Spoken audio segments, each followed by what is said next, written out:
Dans la bande de Gaza, sur fond de bombardement et de siège total, les produits de première nécessité sont devenus un luxe. À Rafah, au sud de l'enclave, les déplacés font face à l'arrivée de la saison d'hiver. L'une de leurs principales préoccupations est de trouver des vêtements pour se couvrir du froid.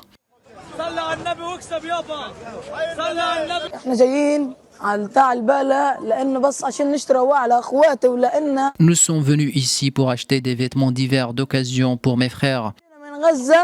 Nous sommes arrivés ici seulement avec les vêtements que nous portons.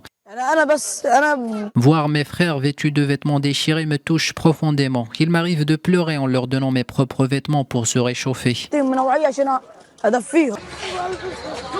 La ville de Rafah, près de la frontière égyptienne, s'est transformée en un gigantesque camp de réfugiés. Les magasins et les supermarchés ont été vidés de vêtements neufs et les habitants sont à court d'options.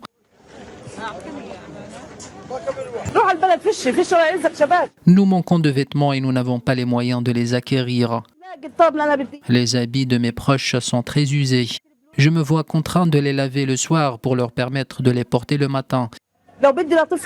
Ma mère n'a qu'une seule abaya et je n'ai pas les moyens d'acheter des vêtements pour elle.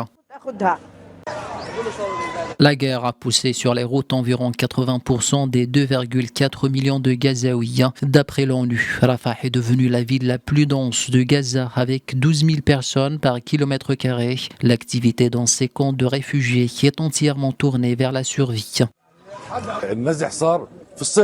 Le déplacement a eu lieu pendant la saison estivale. Les gens ont apporté avec eux des vêtements légers.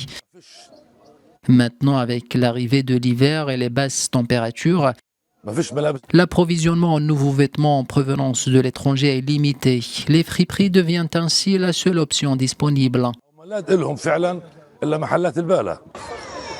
Alors que la guerre se poursuit dans le nord, mais aussi dans quelques zones au sud de l'enclave, les experts s'inquiètent des effets à long terme des mauvaises conditions de vie et du manque de produits de première nécessité.